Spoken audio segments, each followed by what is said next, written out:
This week's podcast sponsored by HelloFresh, America's #1 meal kit.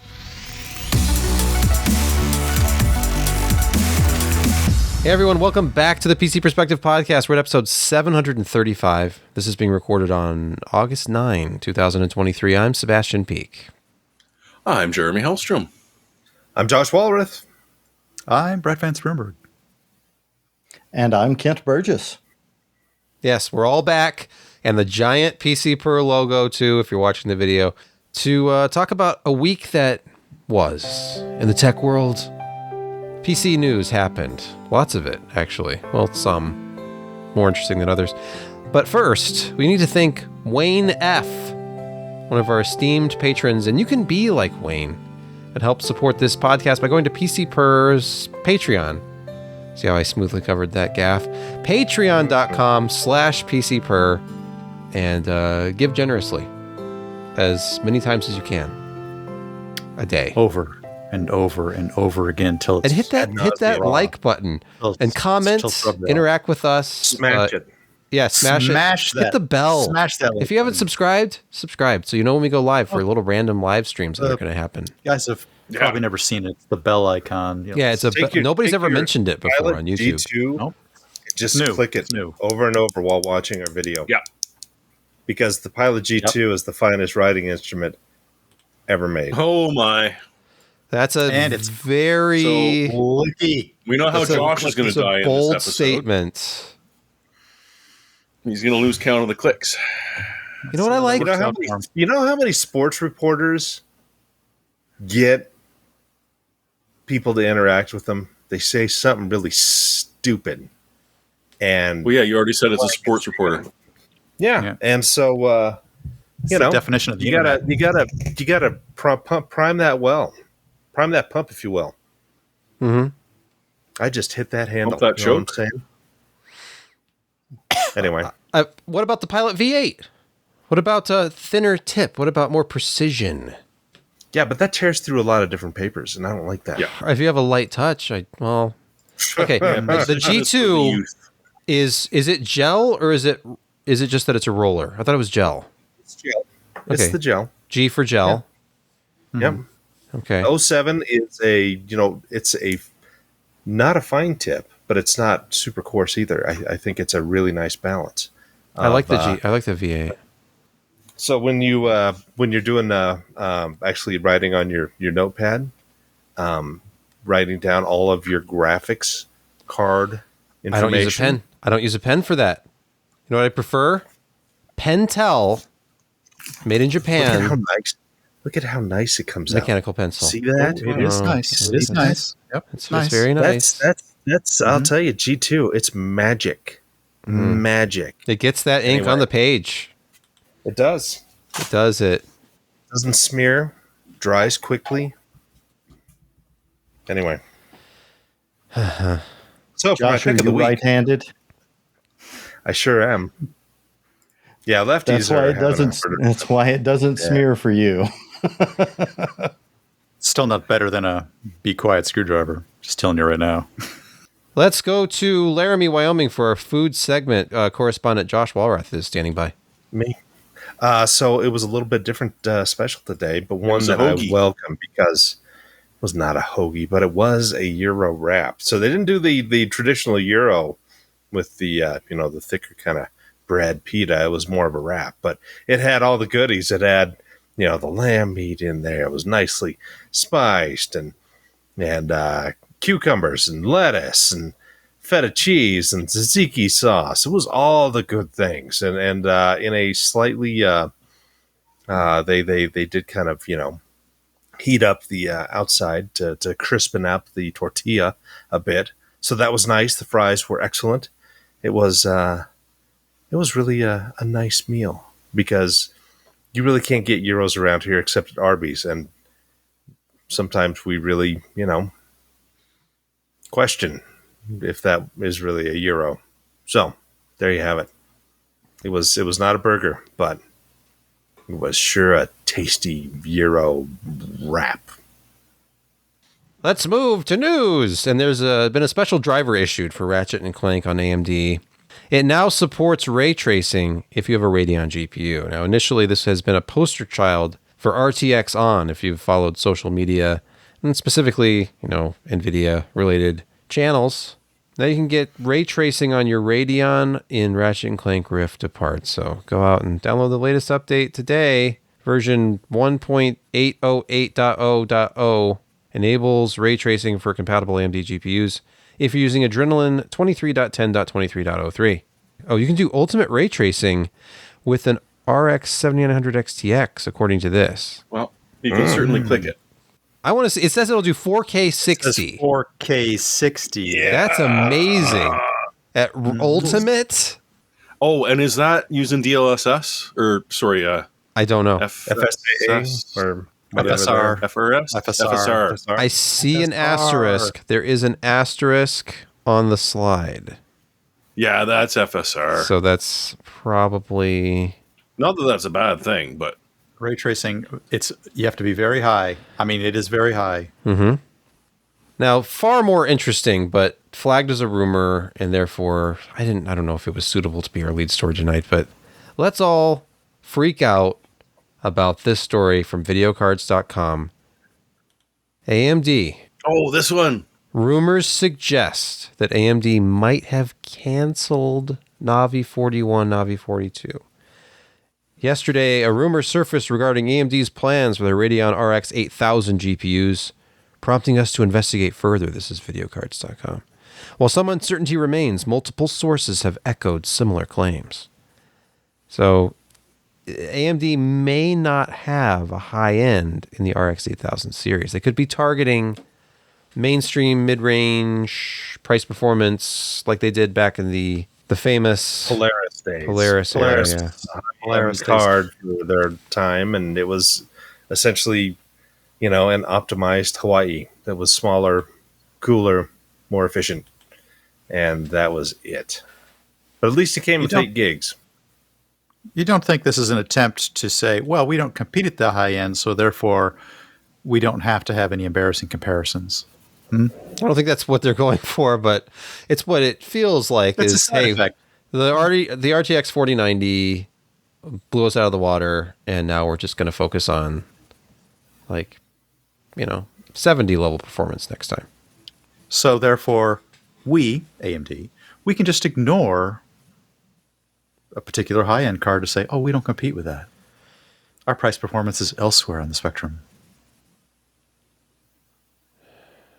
Maybe. I don't know. I mean, what is the you got to think about, the release time that these may be out. I mean, because we heard today, I think China just is like a bunch of their companies are buying something like $5 billion worth of NVIDIA GPUs to do an AI stuff, and which is another, you desktop people are nice and fun, and we really appreciate you helping us get here, but you're just not, paying the bills like these other guys. So enjoy your $1,600 4090 and your $1,200 4080. And I just wonder if the rest of the folks out and about, namely NVIDIA, AMD, and Intel, are kind of looking at this as like, do we want to even compete at the high end? I mean, I would love them to. I wish they would. Wish we could drive some of these prices down with, nicely performing parts. Performance-wise or price-wise, Josh? Well, yeah, both. But fair. Okay. We're probably not gonna get that. And AMD may be at a point where their MI300 series is selling well enough, and they might just be, because we talked about this a couple of weeks ago, that the need for compute in this world only grows. It's never satisfied. And if they're actually getting some good traction in some of these data centers and other machine learning things, which can actually utilize these parts, maybe they're just better off using wafer capacity that they have. And even though there's spare capacity around, that they're not entirely made of money, maybe they can get their margins up there. And so the top end is of this generation is may get chopped off a bit, because the old stuff is working just as good for a lot of the ML stuff. I don't know.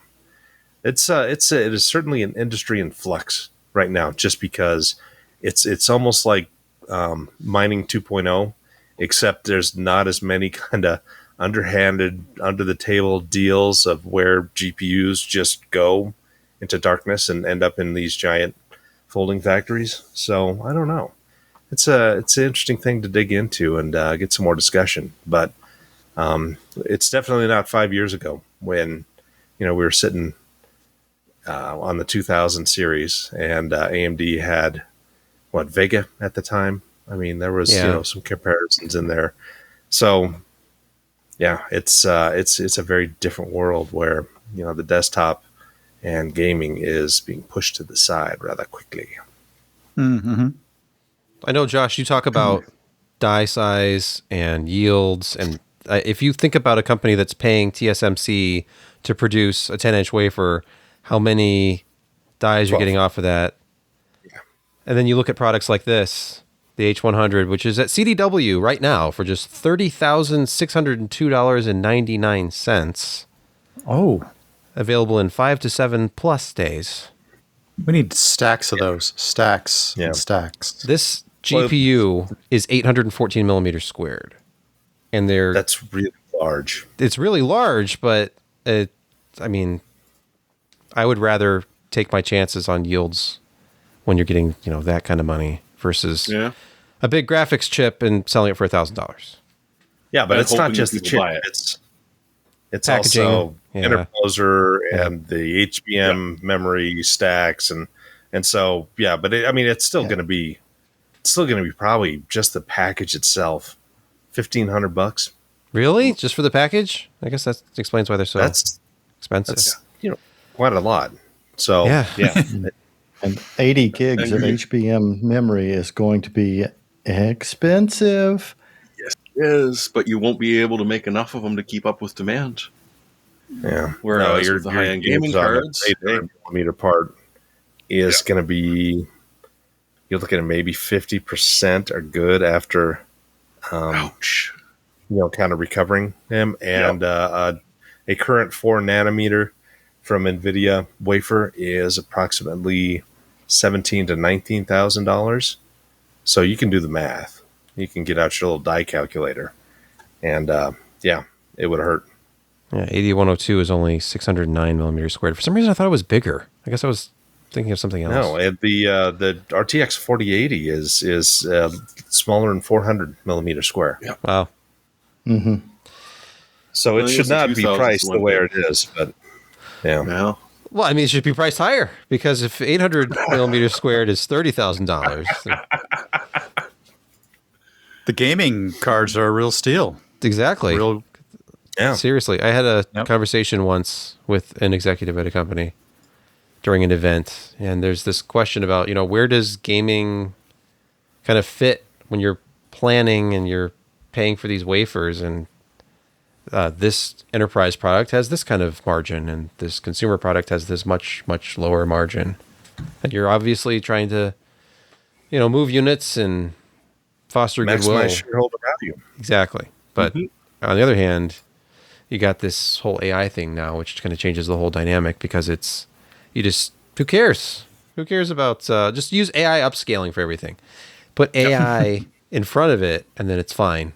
And then all of the profits and all of those wafers go to some kind of data center accelerator for there is actually a news item about that. Inferencing stuff. Yeah.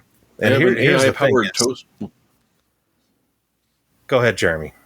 I was going to say, I've got an AI-powered toaster. It cost me $3,000, but there's not a single element on it. Yeah. It just toasts itself from the card that runs it. In there.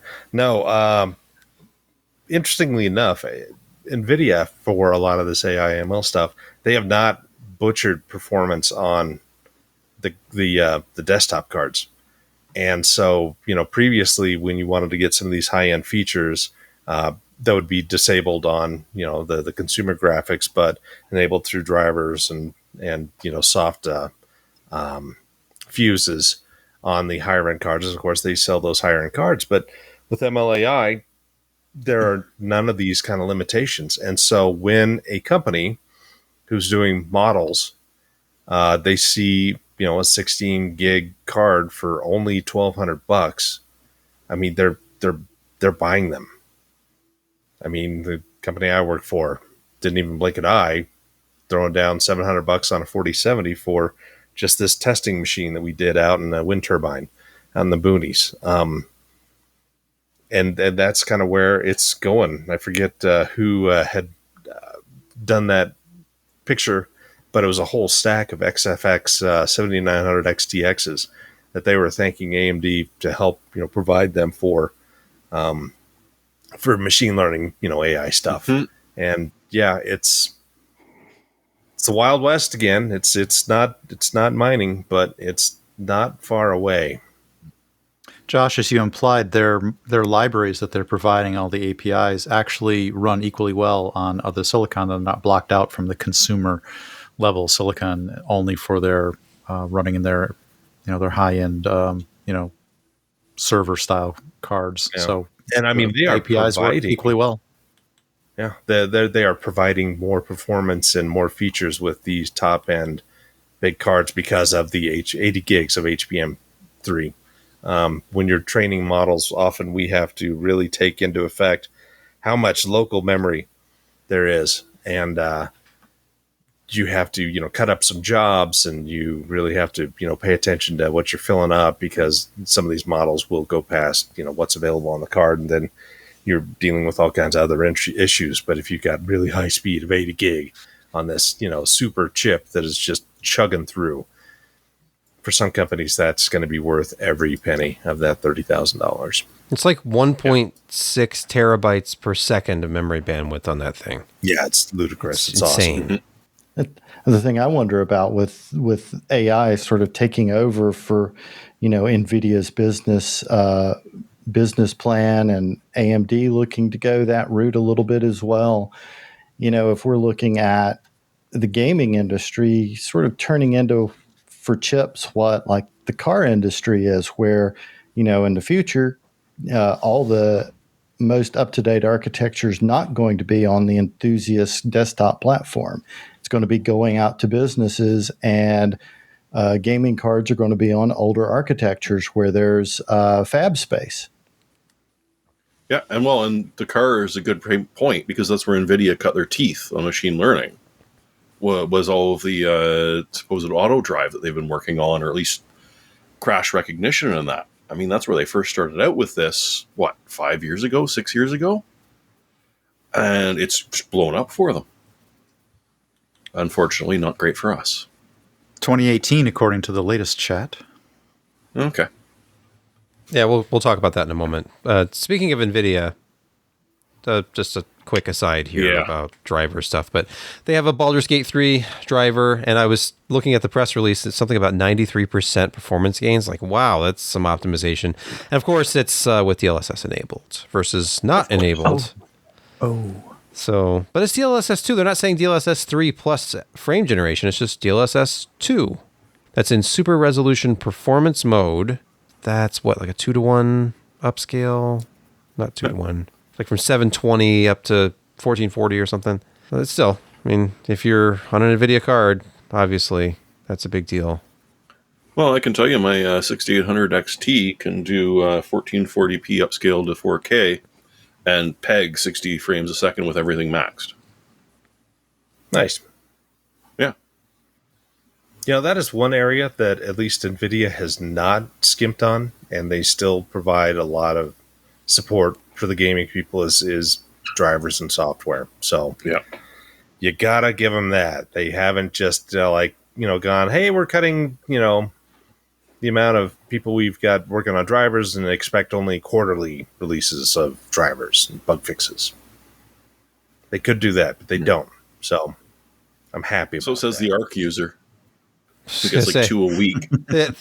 No one's touching Intel in the driver development department these days, but you mean release cadence? I think that's really release cadence and optimization. Yeah, it's not just that they release a lot; it's that they improve performance every time they release. Yeah, it's a really, really quick waltz right now. They're catching up. The product, when it initially launched, felt very raw, and It was. now it's Yes. they've redoubled their efforts, obviously. And speaking of redoubling their efforts and NVIDIA's strategy, this probably should have preceded that story, but SIGGRAPH, Jensen Huang, was on the stage talking about how the company made an existential business decision in 2018 that few realized would redefine its future. We bet the farm on AI and no one knew it, is his message. In other words, things worked out really well, and now we're going to take all the credit. Right. Gaming wasn't where it was at. Sorry about that. We're going to be shorting you from now on. We suddenly realized that major corporations had more pocket change to spend than your average gamer. Mm-hmm. Do they want us to forget their crypto phase? Is that kind of what this is saying? That never happened. That was just a part of all of this. It was a part of their journey, Brett, to get to this transformative era of modern compute. But we tossed you the LHR cards, just a pittance there. Yeah, forgetting the whole mining debacle, just to their credit, they did put a lot of emphasis on RTX and DLSS especially, which is, of course, AI upscaling. And nobody seemed to really like that very much in the enthusiast community, at least not in our community. There was a lot of pitchforks, because there's a tax associated with it. You're paying like $100, $200 more for a graphics card because of what? RTX? I'll never even turn that on. Don't mention the G-Sync tax while you're at it. Yeah. So these technologies they come up with, they charge for them. They consider them premiums on top of what they consider a premium product. And they you're work paying more for it. as advertised. They do. True. I mean, other than the latency issue with DLSS 3. Yeah, the frame generation thing. Horrible. It's not horrible. And it's not. Just. I mean, if you were a Counter-Strike player, you would disable it, obviously, because you want as many frames as possible and as much tearing on your screen just to get that frame update. That's why you're playing on a CRT. Yeah. So what we always suspected is true. NVIDIA does hate you, and they're going to... And by the way, speaking of the frame generation thing, we still don't have AMD's frame generation. And you know what? Anytime you put that in the output stage, you're adding latency. I don't think they want to do that. They don't. As much negativity as there has been around this, at least in tech press and places online, and no hardware unboxed was seen around the internet and quoted around the internet when he talked about how, wow, it actually makes the game feel slower and more cinematic. I'd be interested to see in a controlled test environment, blind testing, if people could tell what they were, if what kind of latency they were looking at, if there was a latency difference between something. But I swore that was the Pepsi. Yeah, exactly. Is what it's going to end up being. Yeah, we're getting into training here because, again, if you get a professional Counter-Strike player, they're going to notice it automatically. Oh, they're yeah, they will. I switched to the left, and I noticed that latency in between my movement and when the screen responded, while somebody else playing, I don't know, Diablo 4 is like, no, it looks great to me. I click, things go there. Yeah. Well, and didn't NVIDIA try and solve this problem with their product that reduced the lag between your mouse, your video card, Reflex. and your display? They did, but that was it. That was it. No, it died quickly, but... No. If you actually look at the games that enable frame generation, typically those will also, like, for example, Cyberpunk. If you enable frame generation, it automatically turns on NVIDIA Reflex and you can't turn it off. Okay. That's how they mitigate it. It increases latency, but not by a lot because Reflex is enabled. But in general, yeah, you're adding latency. There's no way to avoid it because you're doing it at the output stage. And AMD, when they showed us their mock-up of what their frame generation would look like, my question was about latency and how they're implementing it. And they said, well, basically admitted that it would incur a slight latency penalty, which is the same situation with frame generation. And I personally don't like frame generation on NVIDIA cards because I mean, it works really well, and I think it's a valuable tool if I was trying to upscale video content for publishing a YouTube video. I've done similar things. Josh sent me a video like a year ago, and it was recorded at a low frame rate on his system by accident.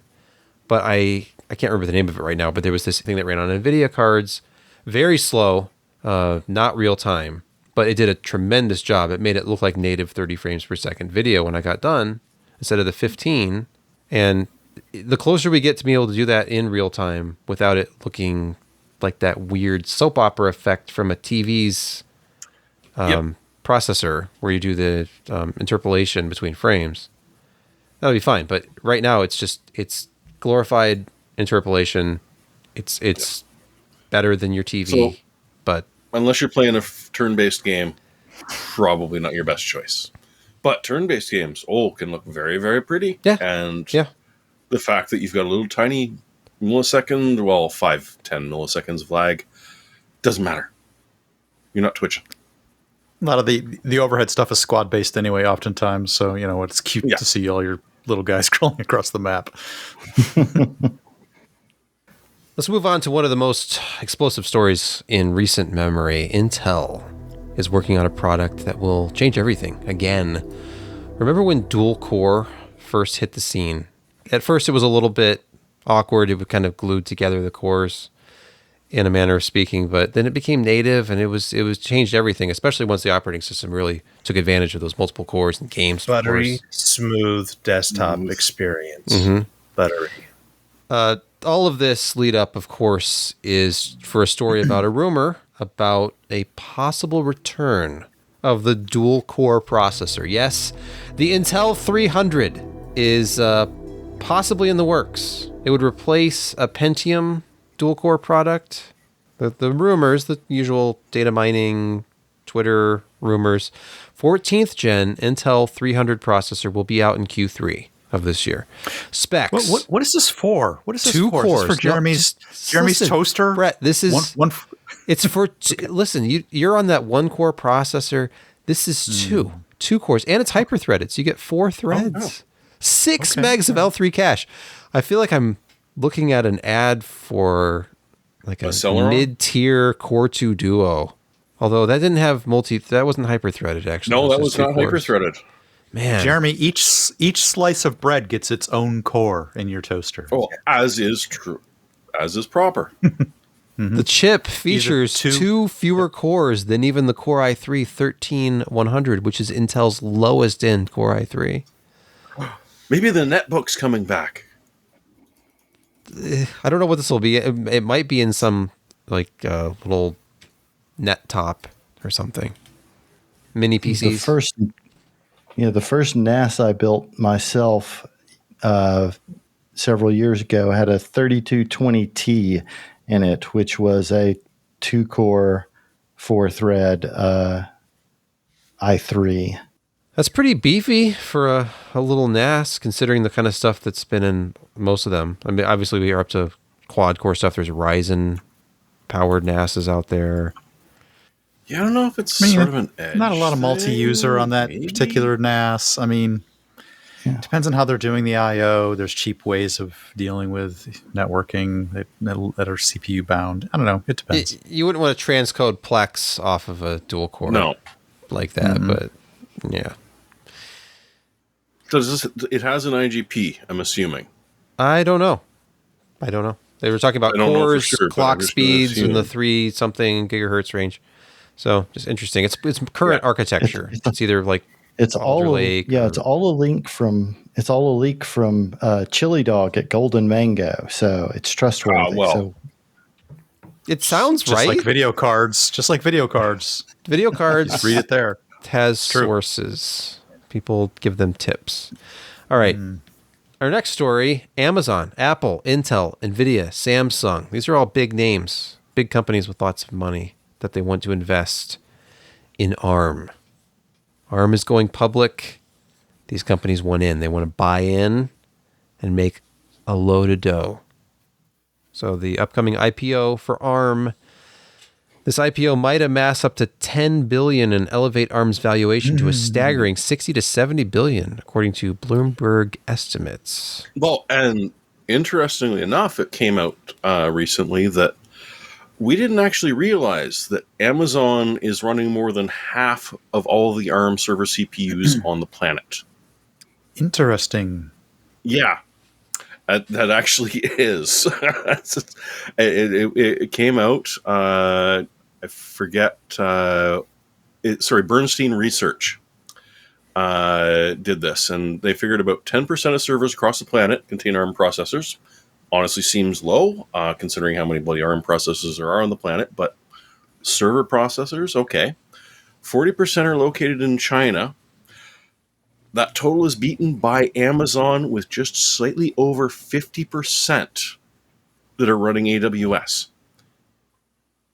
So they did their whole Graviton stuff, which makes a lot of sense. You know, they kind of went in-house with ARM. But you don't think of them as, like, where did they get fabbed? I think there's an interesting, deeper part to this. Because like they're already on 7 nanometer, they're going to 5 nanometer Gravitons. With the ARM v9, they're already booked for TSMC's 3 nanometer. But yeah, Amazon's interested in buying a lot of ARM stock for some reason. Wonder why.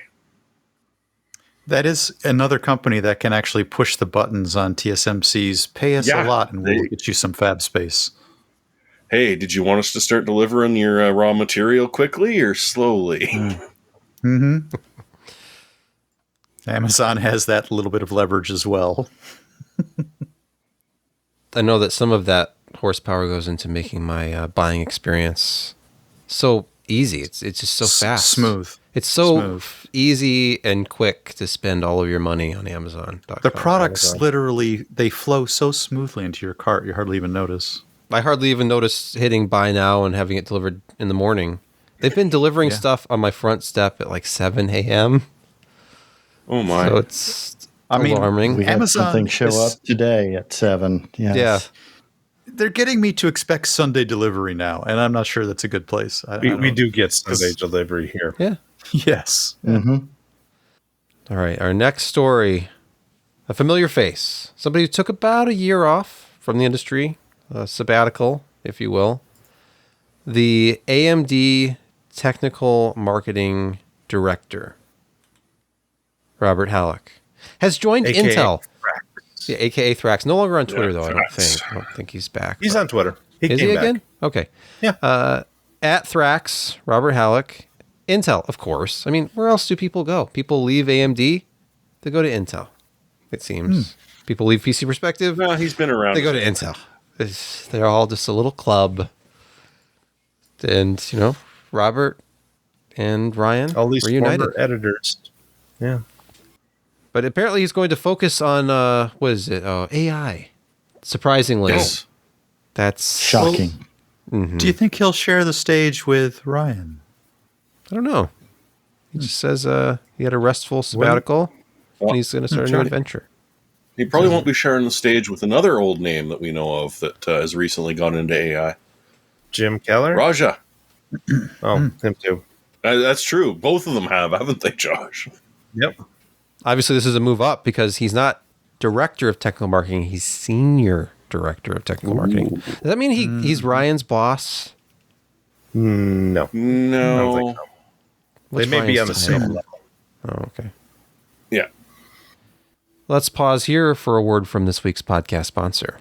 Stop stressing about how you'll handle it all this fall and do away with the end of summer season blues with HelloFresh. Dinner is now covered. When life gets busy, don't call for delivery. Use HelloFresh. Create fresh, tasty meals with their pre-portioned ingredients and easy step-by-step directions. They provide everything you need so you can get to cooking quick and whip up a delicious meal your whole family will like. Not to mention that team cooking with your family can indeed be fun again. My latest favorite recipe is an easy one to like. Spaghetti bolognese with chicken sausage. The meal was hearty and delicious, and making it was a snap. All the main ingredients were right there, plainly marked and portioned out. The recipe card was, once again, super easy to follow. And I bet it's the easiest way you'll ever have getting getting your family to eat zucchini baked with Italian seasoning for a great mix-in with spaghetti sauce. So save time and cut out the hassle with HelloFresh. They have a variety of options you want for making great dinners, so it's not just the same old thing all the time. They keep out the boredom with 40 recipes to choose from every week. You can always find something familiar to like or a great new dish to try and love. Go to HelloFresh.com/50PCPer and use code 50PCPer for 50% off plus free shipping. Start your sampling of America's #1 meal kit and go to HelloFresh.com/50PCPer and use code 50PCPer for 50% off with free shipping.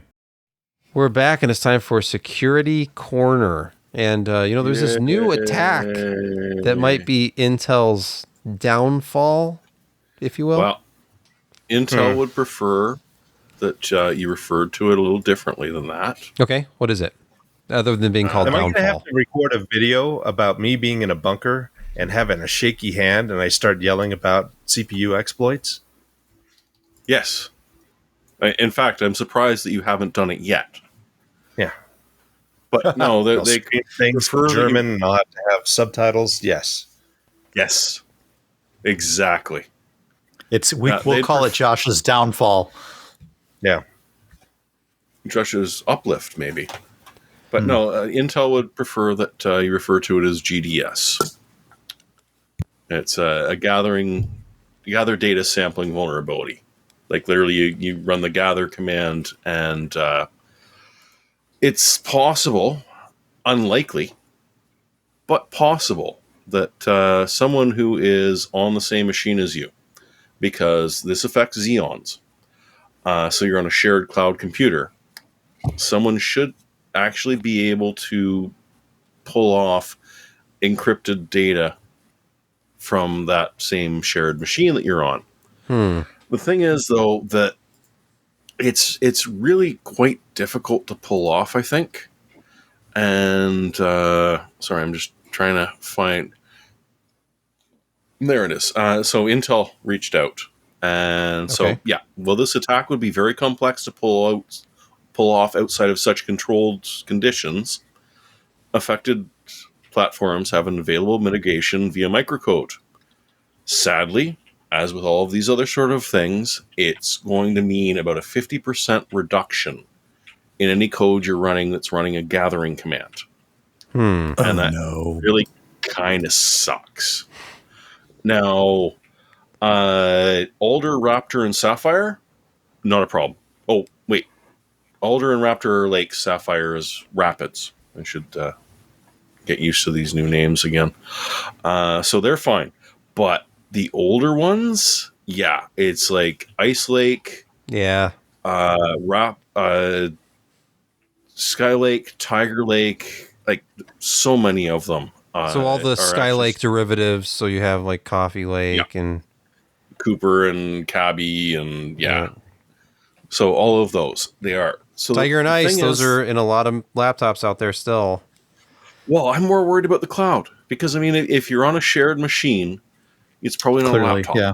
Oh, and that's what you need to be. You need to be on a shared machine, and all of a sudden you're able to access stuff that you shouldn't be able to. Hey, but Jeremy, just disable SMT because that could partially mitigate it. Right? Isn't this what every single time something happens, like just turn off SMT? Oh, sure. Yeah. Why wouldn't you just leave 30 or 40% of performance on the table? No, I would say even more. That's really bad. Yeah.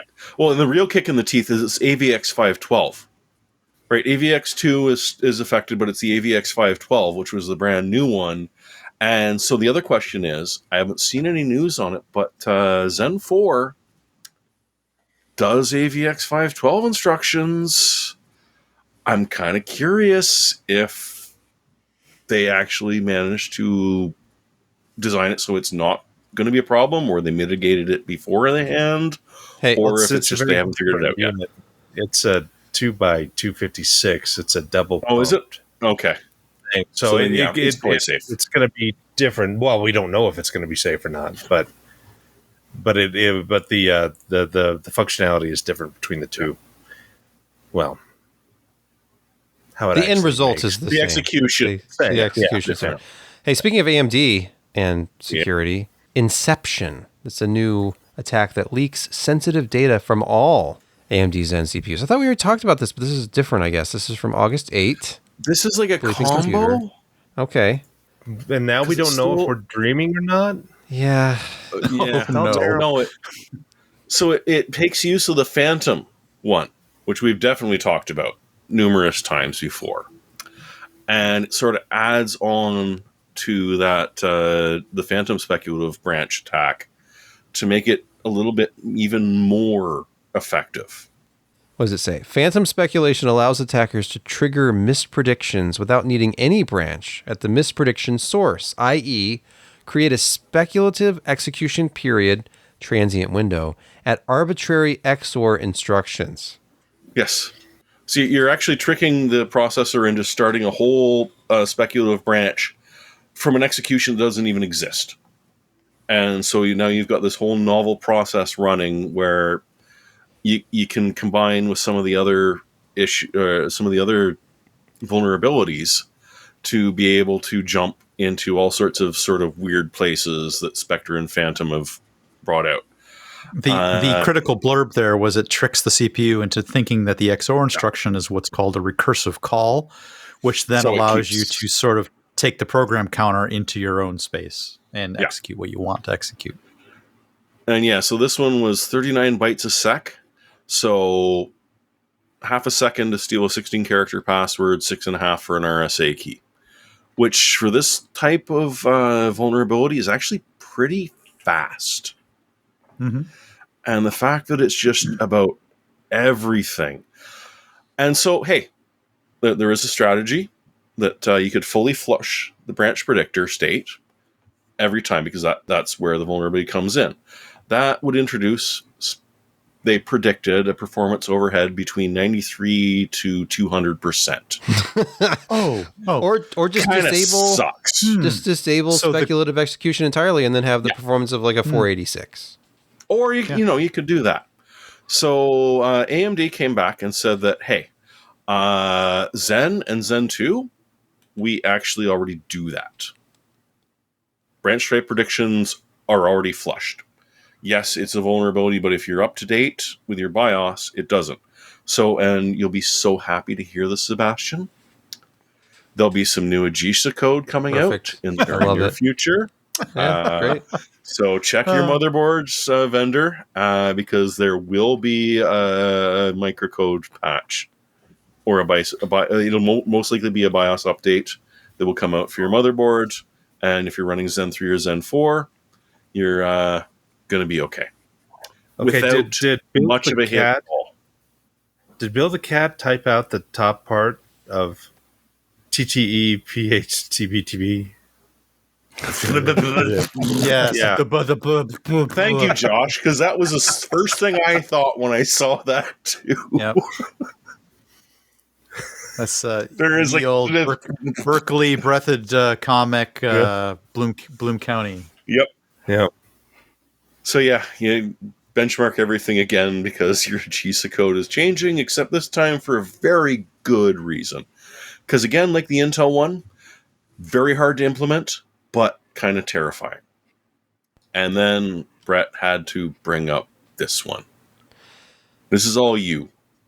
And who would have guessed that you could go to PC Gamer to read about security stories? But here's a story about research that shows that bots beat people at convincing computers that they're not bots. Look, we've all been suffering for years with the CAPTCHA. Everybody knows what these are. Please select the bicycles, so from these 9 pictures, or the train, or which one of these has traffic lights. And the traffic lights are the worst because they always go between. I know. I hate these are hateful, but at least it worked, right? It kept this Turing test, kept the bots at bay, and this minor inconvenience was worth it to keep bots out of our comment sections and login resets and various places that we knew that we didn't want bot storms and bot teams within. Well, you know what? That's completely wrong. Some researchers did a test with several hundred people and timed them over. I don't know what's going on with the Black Origin thing you got there. Yeah, well, didn't stop the pop-up from them, but it did stop the score I here. wanted you to fill it out to see if they made you do a CAPTCHA to join their mailing list. There you go. Hysterical. Hilarious. The score here was that during the time frame and the number of tests that humans and the first stimulus, the first instance, were between 50 and 85% successful on slightly around 10 or 15 seconds or so. And bots, the trained bots, were 99.8% accurate on these captchas and did it in about a second. So the era of the visual captcha, keeping high speed, programmable, semi-intelligent bots at bay is basically over. It doesn't mean that every bot team is able to get through every captcha, but it does mean that there are bot teams out there that can easily beat captchas, and it is Brett, depressing. You offer them a free training set because they can just keep trying and trying and trying, and they won't get through the website, but they don't care. You're training your AI to recognize CAPTCHA stuff, and even humans can't because, oh no, there's only about 20 pixels worth of a car tire on there, so that's not a car tire. That's not a car tile.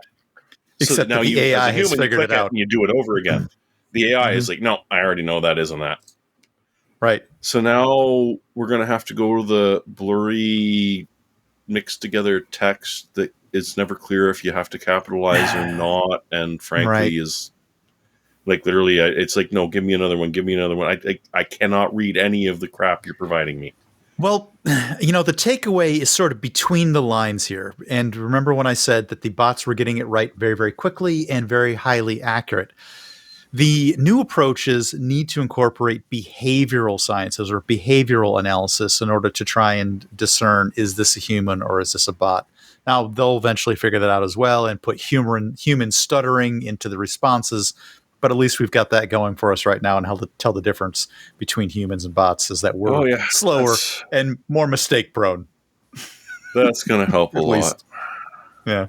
Let's teach the bots social engineering. Mm-hmm. Gaming quick hits has begun, and TIE Fighter Total Conversion. All you need is X-Wing Alliance and some patience, right, Jeremy? Yes, because X-Wing Alliance, if you don't already own it, is on sale for about $10 right now. But I brought this up a year ago and totally forgot about it. And apparently over the past year, they have continued to update it. So not only do you get the full total conversion of TIE Fighter, you get some wrap-ins with some other X-Wing Alliance game or missions that weren't in the original one. They've added extra voice acting to it, because it's not actually X-Wing Alliance you're playing. It's the total conversion mod of X-Wing Alliance with the total conversion mod of TIE Fighter, which is probably one of the better of these games that was ever released. So you get the this is what it used to look like. There wasn't such a thing as lens flare.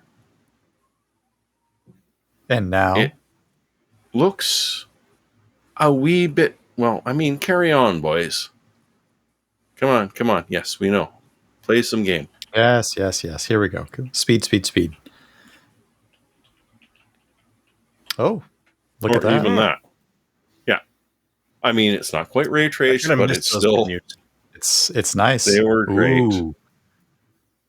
Yeah, Ooh, dark mode. I mean, you're driving around an unshielded little ship, at least for most of it. But they've also done some interesting things, like in the original, if you were traveling full speed, your turning radius was multiplied by about 3. So in this one, unless you want to subject yourself to the old school rules, you can actually still turn at full speed while maintaining full speed. There's also a hell of a lot more torpedoes and such to dodge, but honestly, I really need to load this, and I did actually download at least part of it. The patience part is because it's a fan-based thing. They do not have an unlimited download speed, so they cap you, sort of like Nexus mods or anything like that. So you will have to wait a bit to get it. So you're actually waiting because of the bandwidth. I thought it was just the install process would be really bothersome. It's also a little bit annoying. Ars Technica ran through the entire steps as of right now. So, yeah. If you like that sort of stuff. Oh, and you're going to have to download extra mods if you want to use a mouse and keyboard. Because this was built back in the days when everyone had a joystick for this type of game. As everyone should.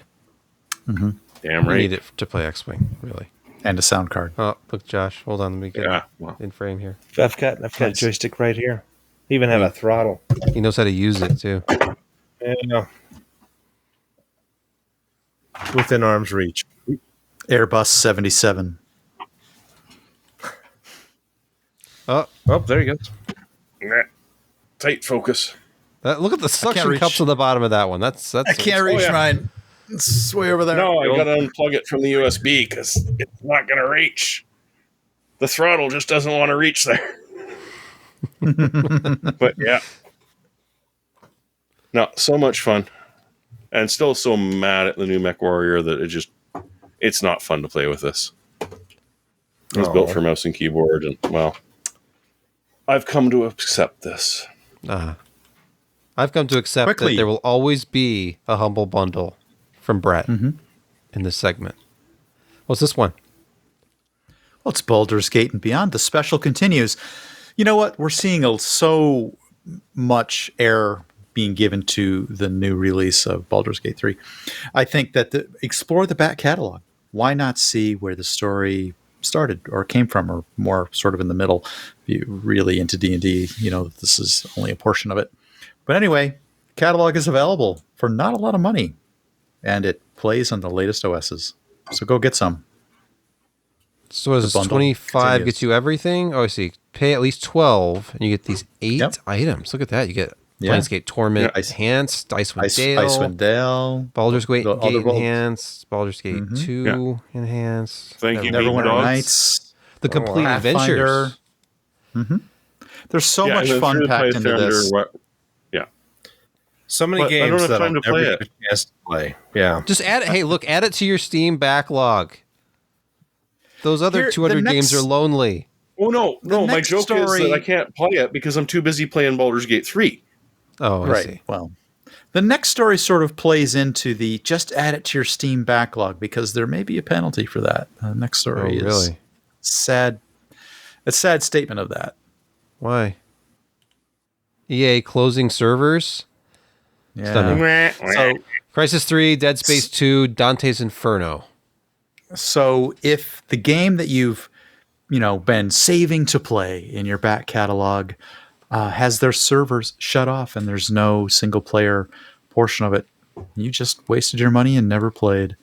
And that's coming to more and more games, of course. I think there's the full story has about 12 or so in this year, but these are just some of the highlights: Crysis 3, Dead Space 2, and Dante's Inferno. But yeah, EA shutting down servers. Every couple of months they shut down more servers for older games. So that back catalog may not be playable when you finally get around to it. Sad state.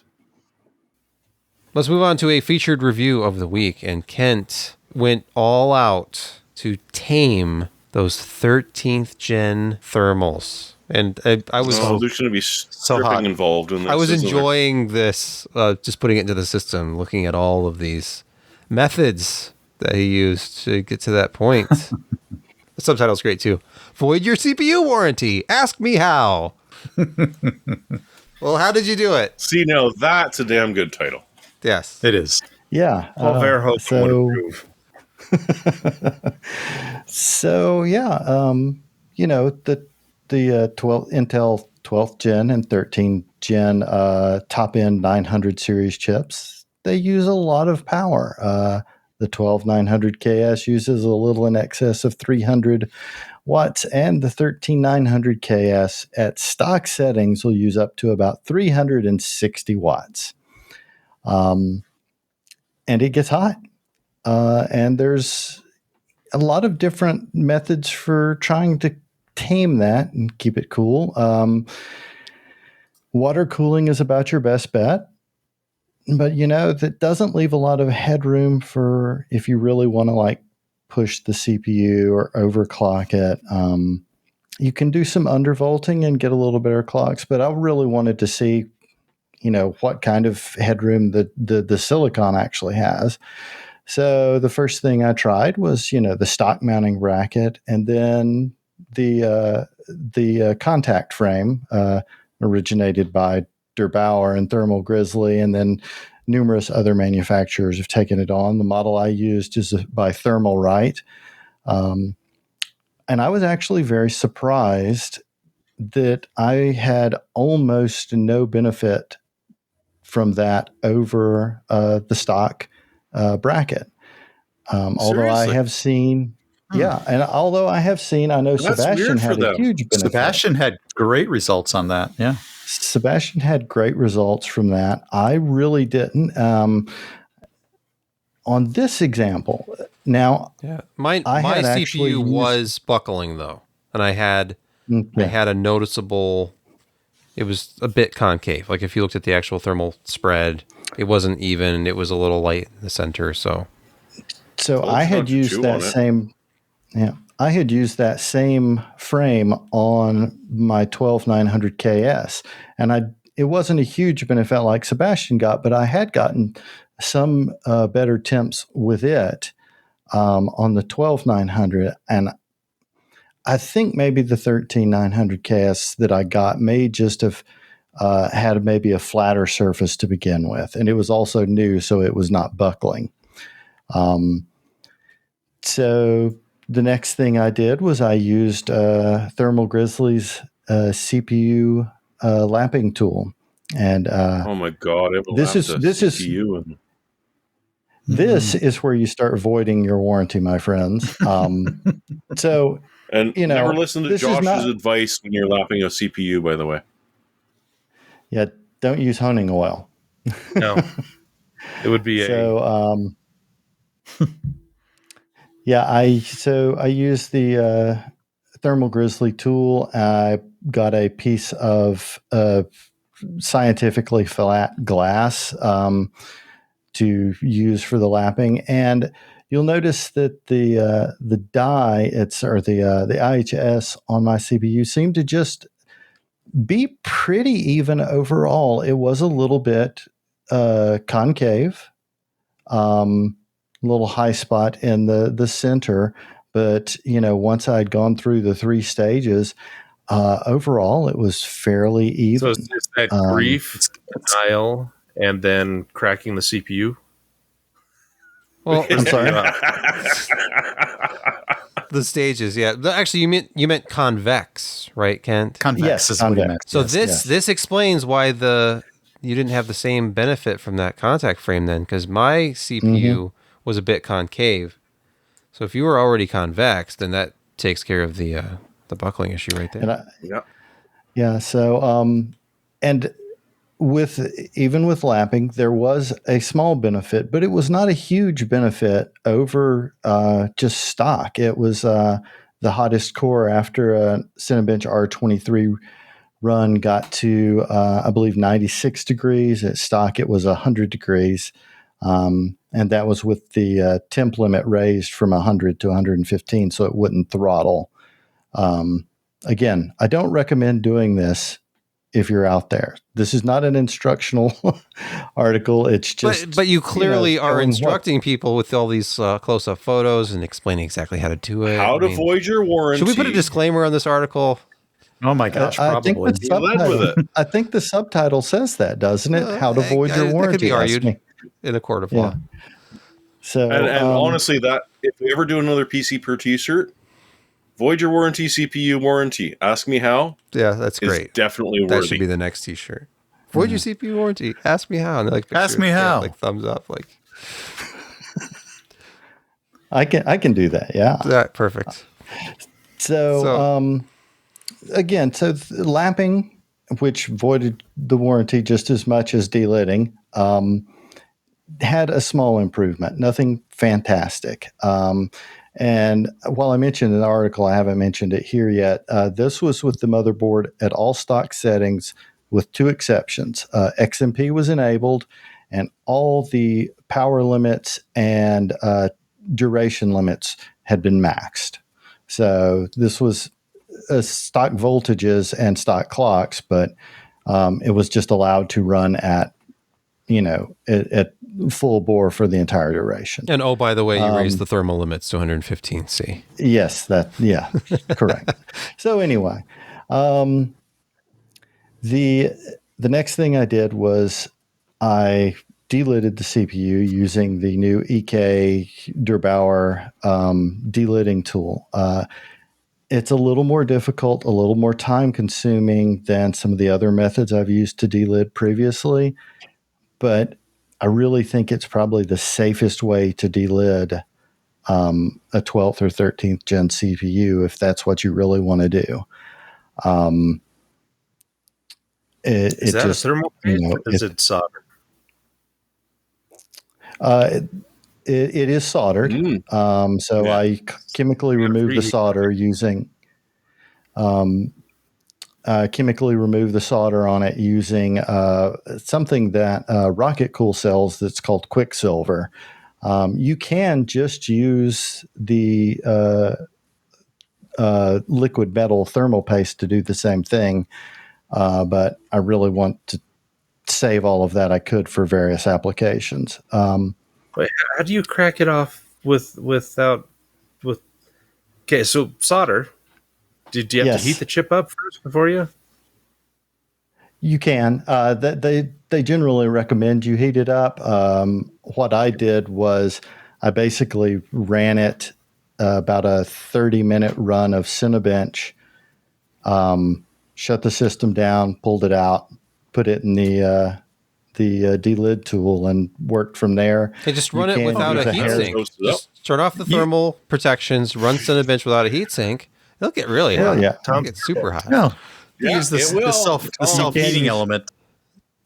You can use a heat gun or a hair dryer. A hair dryer takes a bit longer, but you can use a heat gun as well. Okay. Just don't set it to like 500 Celsius. No, don't do that. The scary part for me looking at these photos is this part here. Like the liquid metal application is not for the faint of heart. The sound it makes as the IHS separates is usually the scary part. Yeah. So, and one of the tricks to a liquid metal application, and it's a common mistake, is a lot of people like put it on there and so it looks like a nice smooth pool. That's way too much. You want it to look like just a very, very thin layer with liquid metal. And you do apply a thin layer to the die and a thin layer to the contact that's going against the die, whether that's a direct die water block or however you're going to be doing it.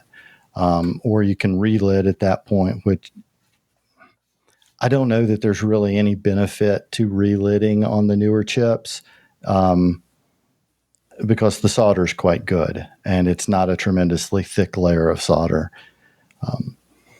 But so the whole reason I started this article was that EK has released a direct die kit of which the delidding tool is sort of part of. You can order either these Velocity 2 blocks as a direct die mount, or you can order an upgrade if you already have one of their existing ones. But there's been a lot of controversy about it. Some people claimed it wasn't flat. The mounting mechanism is very complicated. And it's a bit of a pain to work with, I'll be completely honest. And the first time I installed it, my temps were not good. And so I uninstalled it, reapplied the liquid metal, and then reinstalled it, and they were much better at that point. But yeah, you basically take off the stock contact plate and install this new one. It has a new jet plate. And mount it. The mounting mechanism is the real pain. It holds the die in, or it holds your CPU in the socket very well, but the back plate is just a pain to use. It's the same back plate that EK's been using on a lot of their blocks, and you always have to flip the motherboard to mount it, which is it's a terrible pain. And it's on this instance with the direct die kit, it's very difficult to get it on there correctly the first time. Like I said, it took me to the second time. The second time, my temps were better. And there was a substantial improvement over stock or lap, any of the others. I was pretty happy with that. But I wanted a comparison. And so I picked up a cheap cheap block from AliExpress by a company called Iceman.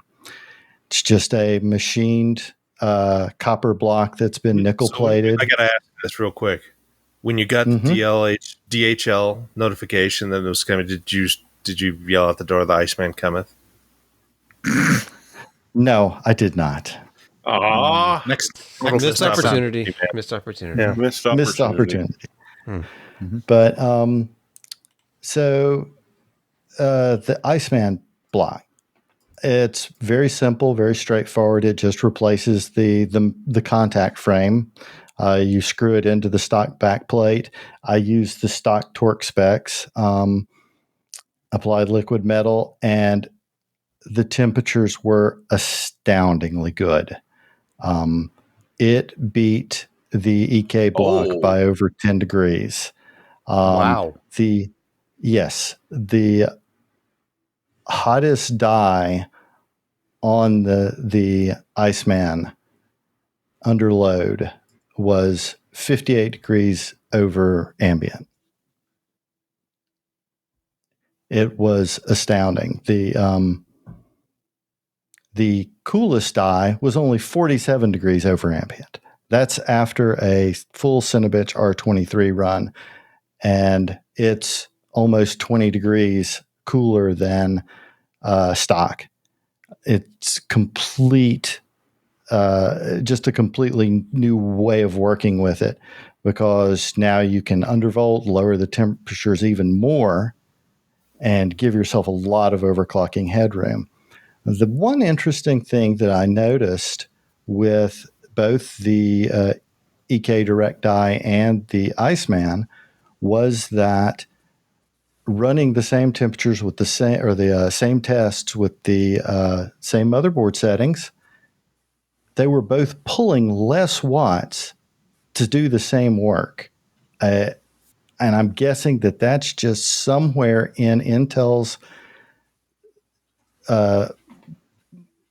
power management in the motherboard and in the processor, that since it can do more work when it's running cooler, and it doesn't need as much voltage as when it's running cooler as it does when it's hot. It's sort of this double-edged sword, because as you get hotter, you need more voltage to stay stable. And so when it's running cooler, you're adding more it power can do the same work. Yeah. So, and since this test, I have just permanently mounted the Iceman on that system. I'm not surprised. I've not even really toyed with overclocking yet, but I was able to undervolt it so that it's running a Cinebench R23 at about 60 degrees, completely stable at stock settings on a 13900 KS. It was the review wasn't, or this article wasn't really intended to be a review of any product. I was wanting to investigate the problems that I've been reading about that EK Direct Die kit. But man, this little cheap, this was $77 off of AliExpress. It arrived in 2 weeks. Now it's $87. It's still a bargain. It's 90. basically 90. It's still, this is a bargain at 100, because the EK kit is $220. Oh, store coupon. Or 2%. Yeah, 2% off. There's a $15 store coupon, and it's free shipping, right? I think I'm going to take the 15% on, or the $15 on this one. Probably take that $15. Yeah. Probably. Yeah. So one of the benefits to this one that I found, and I've actually made a mistake in the folders that I sent to Sebastian. I took photos of both the EK fin array inside the contact plate and the Iceman fins. And there are many more fins on the Iceman, and they're thinner, so there's a ton more surface area on this. And machining is excellent. The stuff out of China is getting better and better all the time. Yeah, that's it. So I've got to ask you, after about 4 weeks, can you take that part apart and take a look at the fins? Because the big problem, I took it apart. No, go ahead. Things like that, and like Corsair, if you have different metals, throughout your loop, yeah, you're going to get corrosion, and those fins fill up fast. I remember way back in the day, Corsair, their first one, it was like, hey, it works great. And like 4 weeks later, it's like, my temperatures are now higher than ever. And they took it apart. Oh, they're all in one? Yeah, that was back in like 2002. Oh, they mixed nickel and something else, and it was not a good idea. Yeah. Well, they filled the cooling loop with a lot of stabilizers because most radiators are aluminum. Mm-hmm. It's a dirty secret. People don't like to talk about it. Some of the high-end stuff is copper. I know that... You are correct. Some of the high-end stuff, especially the DIY, put together your own. Yeah. You can opt into buying a copper radiator. Mm-hmm. Yes. But the AIOs are generally copper cold plate with an aluminum radiator. Forget I said anything. They use a lot of glycol and most of the all-in-ones. Anti-ionizers and... all those fun things. Yeah. But definitely go to PCPer.com. It's a companion website to our podcast, just in case you didn't know about that. And you look at Kent's article because there's tons of pictures and close-ups and all the screenshots from all the Cinebench runs and all of that good stuff. So check it out. But we're going to move on to picks of the week. Josh, please get us started. Okay.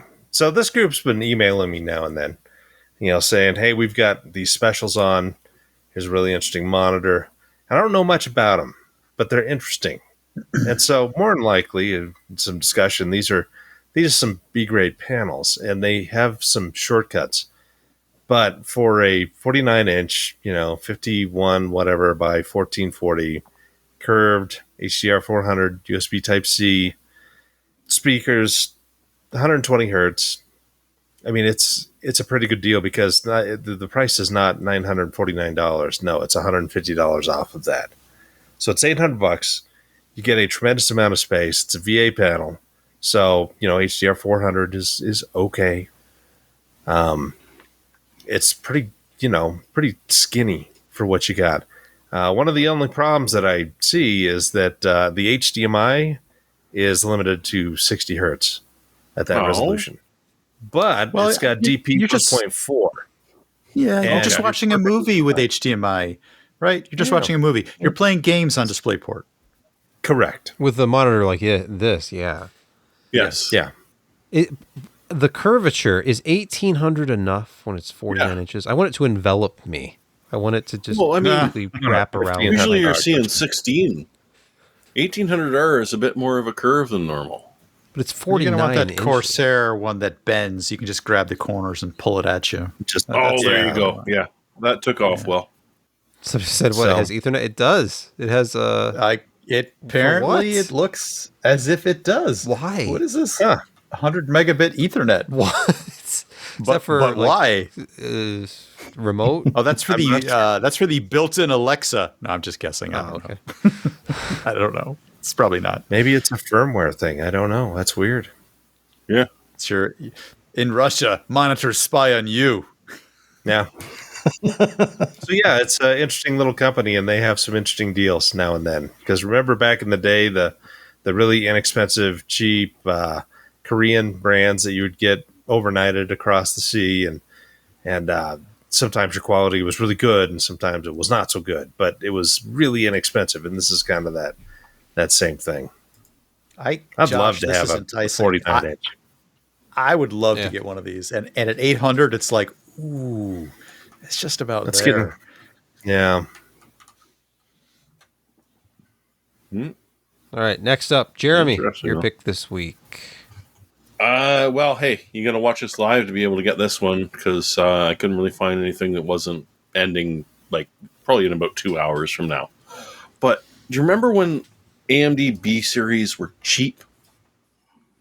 that was the one where you could Pepperidge afford Farm to build a remembers. system off of, a motherboard that cost under $100. Now, that's not such a thing. However, the ASRock B760M Steel Legend Wi-Fi, oh, sorry, this is Intel, I'm not paying attention, is literally less than half price. Wait, do they have Regular goes, B series from either. ASRock B650 Pro, yeah. How much are those? But still, more. right? It's okay. Like, motherboards are insanely expensive right now. But this thing, normally $259.99, currently available in Canada for $129.99. You get the stupid Newegg rebate, which is not completely useless, but isn't great. But seriously, if you're looking for building a cheap motherboard or a cheap system right now, the fact that the B series are well over $200 is annoying. I understand why. Hey, there are problems in the world right now, and we're running out of certain things. However, if you've got to build a cheap system, and you can grab something like this for $129.99, which has Wi-Fi, it's everyone's favorite tiny little form factor. So you only got the one PCIe Express port, but it's tiny. It's not bad. Yeah, so you'd have to go to A620 to get any cheaper. This is Newegg.com, the cheapest AM5. Well, and you're looking at American pricing. Yeah. Yeah, this is Canadian pricing. Go to Amazon.ca and experience the joy of our pricing. Yeah, it's a lot higher. With this, you'll be able to afford some DDR5. Whoa, wait, hold on a second, Jeremy. Breaking news. I was on Newegg.ca. Oh, were you? Ooh. So these are free shipping from Canada. $99 after rebate for an ASRock A620 board. Get excited. It's micro ATX. It has almost no features. 4+1 power phase. But it's this one's got 12 plus 1 plus 1. $100. Here's the problem with AMD and with this generation as far as affordability of these motherboards go. They went AM5 only for the memory controller on the CPU. So unlike Intel, which you can find some really cheap options with DDR4, current gen, no such luck on AM5. You have to get DDR5. It's more expensive to build these boards. And that's kind of ridiculous at the absolute cheapest. And Lance, no, it has 3. 100. It has 3 M.2s, one of which I believe is taken up by the Wi-Fi. Oh, okay. But there are 3 PCIe Gen 4x4s on there. On which one? Not the believe A620. the 2 of them are hidden behind. The B650. No, right? the 760M, the one I picked. The one you picked. But that was an Intel board, though. Yes, I know. Oh, okay. But yeah, fair. It's my point is that it's expensive to buy motherboards nowadays. It is. And hey, I get a little bit excited when I see a decent deal on one. And then you got PCI SIG who wants to switch over to optical and make things even more expensive in the future. Oh, well. Hey, I could have brought up the Diamond CPUs earlier, but I went for Li-Fi instead. Anyways, Brett, I believe you probably have a pick because I'm guaranteeing you Sebastian doesn't. How dare you? True on both counts. You know what? Unlike Josh, I'm not going to try and withhold your network to only 100 megabits or even that bougie gigabit. I'm going to advise that you up your game to 2.5 gigabits per second or even 10 gigabit per second. However, there are a lot of internet plans out there from Xfinity or other providers that will allow you to get 1 gigabit plus. Stop fooling with bonding. Get a real DOCSIS 3.1 modem like this Surfboard Aris S33. Sure, it's a refurb, but it's pushing $200 for these high-end cable modems with, on the backside, it's the little magic, the the 2.5 gigabit Ethernet on the backside of this, which makes these a perfect match for your upscaled network. There it is, that 2.5 gigabit single non-bonded Ethernet connection for ease of 1.2 plus gigabit internet at the top of the food chain for buying from Xfinity or wherever you can get your. Just forget about the wired connection at that speed. Okay. Wait. Before we go too far that's on the that, WAN port, right?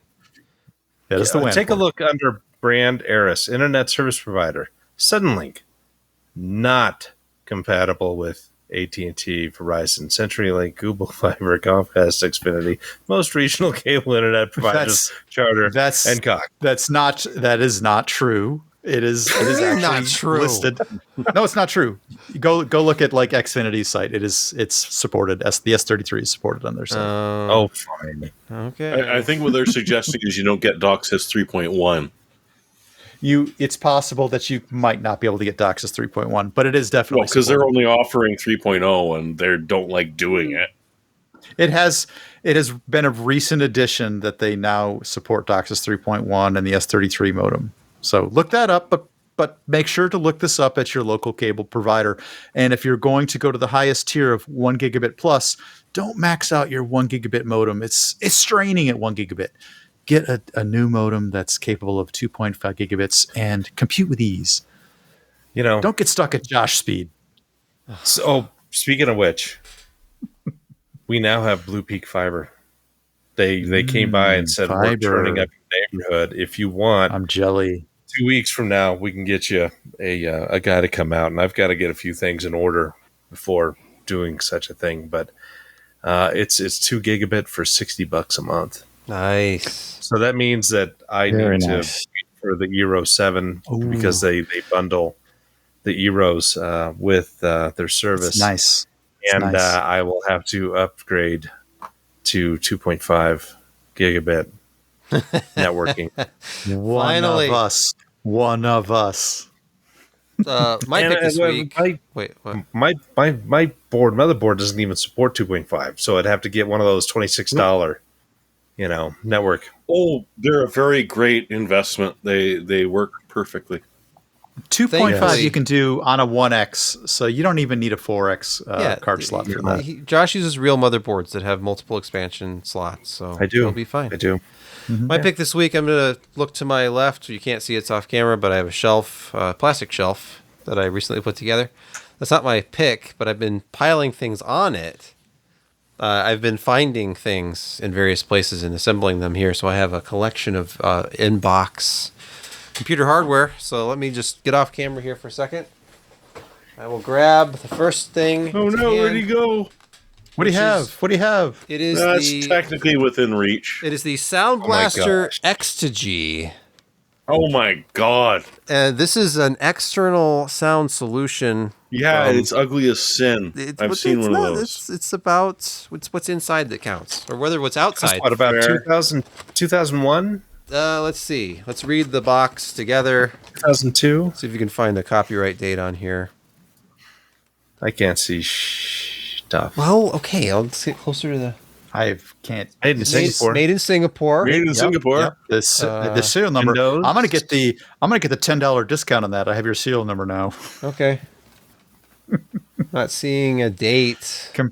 Is that sealed for quality? It is sealed. It's factory sealed. Yeah, I see a seal on it. Sealed for quality. I'm not seeing a date. Lance says 2002. That's out of the YouTube chat. Okay. So anyway, April. it's 24-bit. I mean, you could add 24-bit to your life. Dolby Digital. Well, it's so remote. Freaking awful. Think about where do the you possibilities. Where do you of put this where you can't reach it? It's the external sound blaster for stunning digital audio fidelity on your PC and notebook. It says. Oh, there's a faded And it price came with a tag here. remote control, so you can hide it in a corner somewhere to hide your shame. Somebody paid $149.99 for this at one point in history. Yep. But it's easy Best to connect Buy? via USB. Circuit City, maybe. Circuit City. Yeah. Okay. I'm thinking a Circuit City sticker, possibly. Yep. Oh wait, there's stuff on the bottom. This is probably where the date is. Read that. Contents of this box that's are rude. from USA and Singapore. 2001. 2001.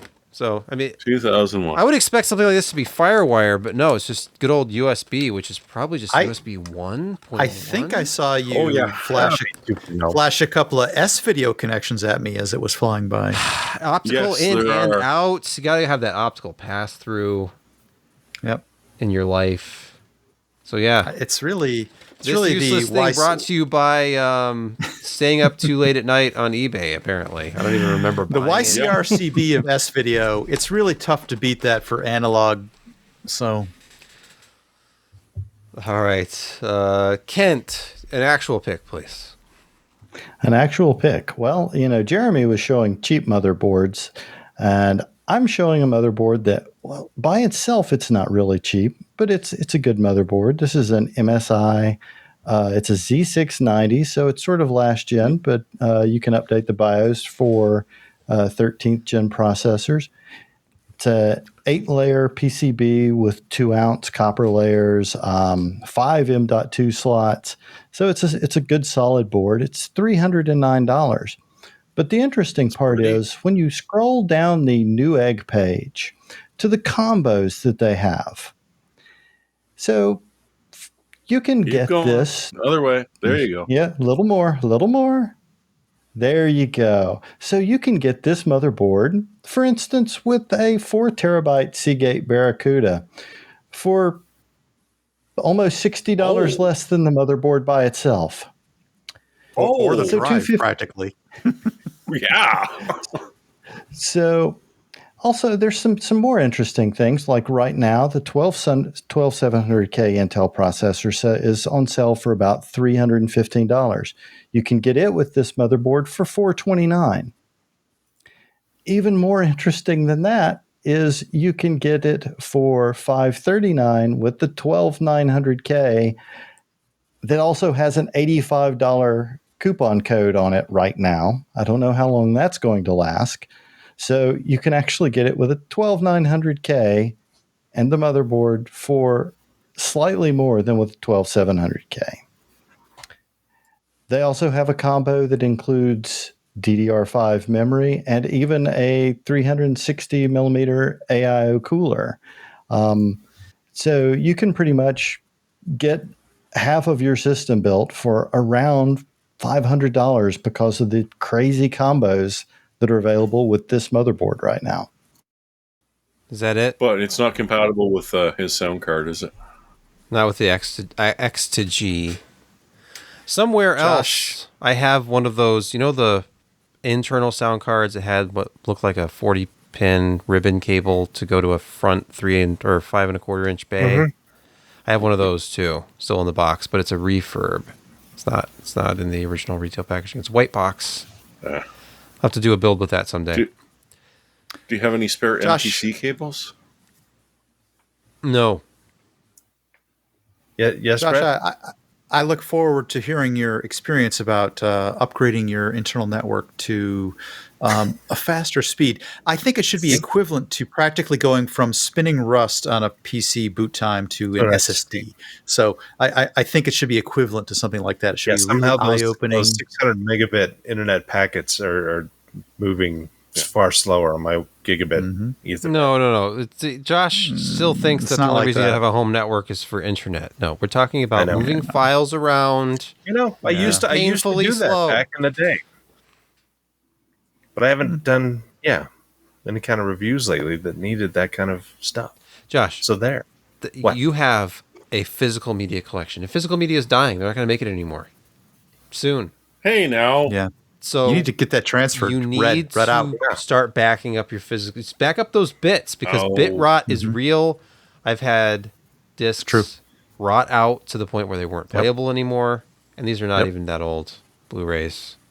It's pathetic. The manufacturing tolerances were apparently not high enough. Or Low they're enough. just continuing to use got the all pressing kinds of- machines I've got all forever. kinds of maroon cases up there Maroon in my pieces. my HD collection. DVD. Yes. Oh, yeah. HD. Oh, yeah. Lord Almighty! I feel like Josh would be the kind of guy who would be an HD DVD and probably Betamax too. No Betamax, but No, really? HDD Oh, DVD. okay. I thought it was going to be the future because it wasn't Java based. Was that Java? Wasn't it Blu-ray? No. A lot of their I thought stuff it was. I thought Blu-ray sorry, menu originally, systems yes. were Gosh. painfully slow to load too. Yeah. But And the HD audio. DVD was better because it required a different laser that was not as expensive, and it was not as dense. Yes, the But density was they half. did a lot of good. Not half, but it was less. I thought it was only 25 versus 50, or maybe it was a little bit more than 25. Josh, I think So you'd you're be an saying expert. Anyway. These blank Josh, DVD plus R drives are not going to work. Hey, I still have a few of those the too. bits are bigger, so maybe they'll last longer. Maybe. Josh, if I remember correctly, which media conglomerate is what moves us towards a particular format of adoption? Let's move on. Let's move on before we get into that. Okay. That All right. was just speculation. I don't Yeah, think that was a stuff. key driver there. No, we all know it's true. It was classic cinema. He's talking about classic cinema, whichever. I am, the the black and Criterion whites. collection. Yeah. That's the format. It would also Yep. be on Laserdisc if that was the case. Yep. Okay. Let's call it a night. It's after Okay. midnight. We never can seem to get this show done in less than 2 hours. Although the final version that you'll watch on YouTube later will be like an hour and 10 20 minutes? or something. Yeah, it's big. Yeah. It's a Cut big out all cut the down. cruft, all the silences. This one feels long though. This one feels like it's going to be. It was. It does, A but big it was one. Oh, it's been a long feature packed. There were a It's lot of dense. moments that you're going to want to watch over and over again. I think that we just had a natural chemistry that just It just Something. exuded off the screen yeah. and through my headphones, Yes. and now I got to clean my ears. Just cut out. You can just cut out my entire rambling through my article. No, it was Hell no. good. There's nothing. I'll do no editing. No, you built up tension. They were like, "Oh well, yeah." Wait, he's what not kind of gonna, like, tension? What kind of tension did we build up? Huh? I'd of say us? It's sort of a s- let's talk No, about the long, Blu-ray hard format drive. again The and, audience. and why it won it's out. between us and the audience, Okay. and they were wondering why Kent wouldn't, like just delid off the bat. I'm like, in the Right. chat, I'm like, well, you don't once you want delid, to, you can't really do the lapping right. or You everything don't want to else. give it all away up front. You've got to. Exactly. You got to tease a little bit, like, oh, what if I just Tease it in lap there. it a little bit? Yeah, what does that do to the Exactly. temp? Let's see what that does. Yeah, and what is it then- like? What is it You like? like You read- that? And then he takes it all off. Did And- you like and then he that? strips down at the end. That's But he right. leads with a good headline, leads them on for a bit, and then strips if it all we- down. It was well What done. if we pop this top off, huh? Yeah. Lose the top. Yeah. Lose the top. And like in so many other things, the cheap version from China gave the best performance. Oh my god. Okay. Yeah. Well, on that note, It I'm gonna hit. certainly did. I'm gonna stop the recording.